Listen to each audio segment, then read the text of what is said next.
مومن کی پہچان یہ ہے کہ جب وہ گناہ کرتا ہے تو وہ اس گناہ کو اپنے اوپر گرتا ہوا پہاڑ سمجھتا ہے کہ میں اس پہاڑ کے نیچے بیٹھا ہوں اور یہ پہاڑ میرے اوپر گرنے ہی والا ہے. اتنی فکر ہوتی ہے اس کو جب وہ کوئی غلطی کوئی گناہ کر جاتا ہے اور پھر وہ اس سے بچنے کی کوشش کرتا ہے. ذرا سوچ کر دیکھیے کوئی انسان جس کو اس بات کا یقین ہو جائے کہ میں جس دیوار کے نیچے بیٹھا ہوں یہ دیوار مجھ پہ گرنے ہی والا ہے. اب حضرت عبداللہ بن مسعود تو پہاڑ فرما رہے ہیں کہ کسی پہاڑ کے نیچے کوئی انسان بیٹھا ہوا ہے اور اسے یہ معلوم ہے کہ یہ پہاڑ اپنے اوپر گرنے ہی والا ہے، تو کیا وہ اس وقت وہیں بیٹھا رہے گا؟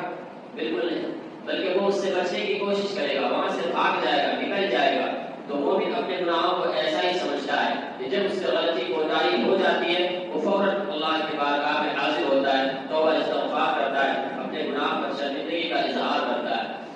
فاسق و فاجر اور کافر وہ ہے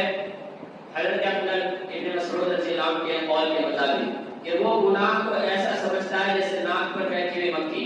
انگلی سے اشارہ کیا اڑ گئی تو صحیح، نہیں ہوئی تو صحیح، اس کو اس بات کی فکر نہیں ہوتی، گناہ کیے جا رہا ہے فکر نہیں. اب ان دونوں میں فیصلہ کرنا ہمیں ہے، کیا ہم بھی ایسے ہیں کہ گناہ کر کے ناک پر بیٹھی ہوئی مکھی کی طرح ہاتھ کے اشاروں سے اڑا دیتے ہیں، یا غلطی کرنے کے بعد